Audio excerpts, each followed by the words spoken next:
Good morning, everybody. It is Monday, September 23rd, 2024, and today we're just going to go over some stuff here pretty quick. We'll go over all the new champions that just got released into Raid this morning. Uh, I haven't really honestly read any of their abilities, so we'll go through that. Probably take up a decent part of the video, but we'll get into the part of the video that you came here for first, and we'll go to this spider tournament. This is Barbarian factions only. As you can see, I'm already at 712 points, and it just started. I just woke up.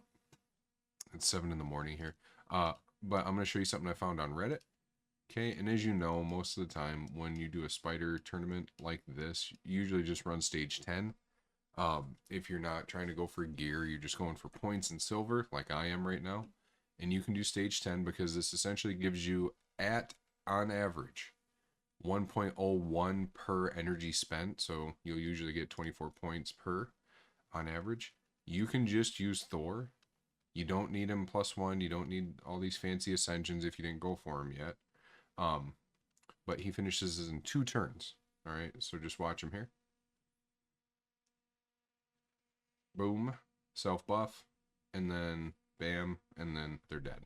Okay, and if they don't, he doesn't kill them. C25, so we just got 1 extra point there per energy spent. If he doesn't kill them like right away, his passive procs, because he'll hit 10. So we got what, 3, 6, 7, 8, 9, and then 10, 11 here. Boom, and then his passive will go off. So fun little fact there for you. And then I can just show you my Thor's gear. If you didn't look at the video I did with him for that mini showcase. Stats, right? This is after Ascension. He's got 750 extra here, and he's got +1 from Empowerment, so try to ignore that. But we were around 5,000, and at the time I didn't have the right, Ascensions on anything. I need to get this to attack percent. This still needs to be crit damage, all right? Boom, boom, boom. This isn't crit damage. This does need to go up. No, we don't have enough anyways. But anyways, yeah. So that's it for that, okay? So made easy, just use Thor, okay? But let's get into the champions that they released. 2 of them are in the Orcs. One is in Sylvan Watchers, and one is in Shadowkin that I noticed. Because when I went to go to their news this morning, boy, they're just happy to tell you Orc Summon Pool, Orc Summon Pool, Orc Summon Pool, Orc Summon Pool, and then fucking nothing else. It's kind of maddening. All right. So this is going on. This is how I knew that we had some new champions, because we had this guy, Aragaz, and then we have this lady, Matriarch Zarguna. Okay. So let's just go over, we'll take a look at him over here on the index. Aragaz is the Orc Faction Unity Champion. He looks pretty cool. People already got him. His A1 attacks an enemy, heals all allies with less than 50% HP back to 50% of their max HP. That's honestly pretty cool. That they just go back to half. Very cool. His A2 Sacrificial Ploy, down to a 3-turn cooldown when booked. Attacks 1 ally. The damage dealt is equal to 50% of the target's current HP. Then place a shield on that ally for 2 turns. The value of the shield is equal to the amount of HP that the ally is missing. Also fills the ally's turn meter by an amount equal to the HP percent they are missing. Finally, fills this champion's turn meter by the same amount. Oh, that's honestly a really weird ability. I do love the look of this guy. I really do. This is pretty great shit. His A3. Okay. Cackle of Blades. Attacks all enemies. 3-turn cooldown when booked. 100% chance of placing Provoke on all enemies for a turn. Also places Strengthen on them for 2 turns. If you have one other Orc, this champion is immune to block active skills debuff and cooldown increasing effects. Wow. Faction allies instantly activates this skill whenever an ally's HP drops below 50%. Instantly activating this skill will not place it on cooldown. That's really cool. And then faction allies for 3. Provoke debuffs placed by this oak cannot be resisted. Oh, wow. So this guy's actually really cool. Let's look at his passive for the factions. Underdogs. I like that. 1-turn cooldown. Allies with 50% HP deal 30% more damage. All right. Orcs Unity. Allies with 50% or less HP receive 30% less damage. Faction allies. Whenever an ally or enemy dies, increases the HP, attack, defense, speed of all allies by 5%. This can stack up to 25%. And then faction allies. Whenever an ally kills an enemy, grants that ally an instant turn, occurs once per ally per round. And then we have defense in all battles, and then HP in all battles for orcs. This guy is actually really fucking cool. We really haven't seen any other like self-kill champions for your team since what's his face for undead hordes. Yeah, Valkonen.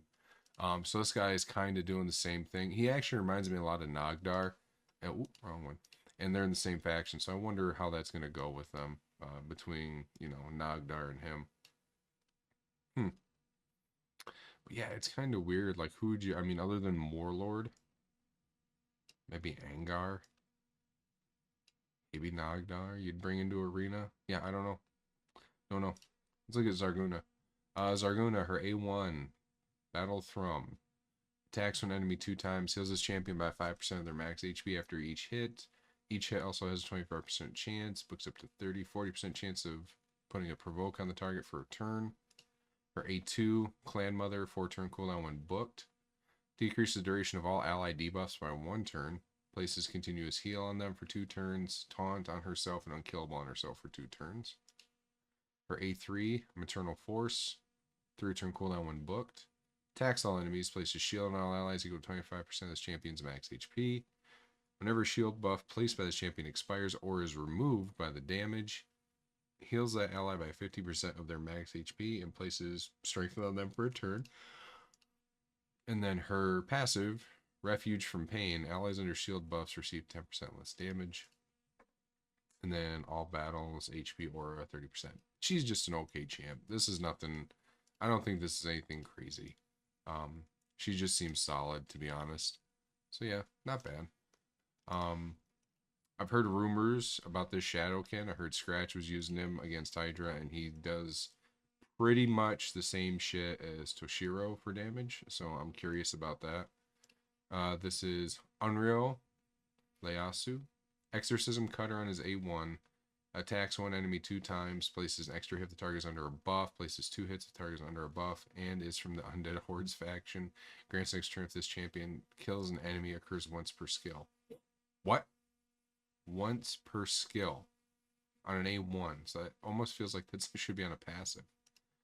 His A2, Violent Purification, 3-turn cooldown when booked. Attacks one enemy 2 times before each hit, destroys the target's max HP by 10% up to 50. This effect does not work against bosses. The damage inflicted by this skill increases by 10% for each buff and debuff on the target, stacks up to 100. If the target is killed by the skill, places block revive debuff. What the fuck? This guy's fucking nasty. Final Vengeance, 3-turn cooldown when booked. Attacks one enemy 2 times. Will ignore 50% of their defense, as well as Stone Skin Shield and Strengthen. Oh, wow. I guess this is one way to get through the meta. And then his passive, Unreal's Duty. Whenever this champion attacks, all enemies except the initial target receive damage equal to 25% of the target. 25% of the damage dealt to the initial target. This extra damage will ignore 100% of each enemy's defense. This extra damage cannot be critical and does not count as a hit.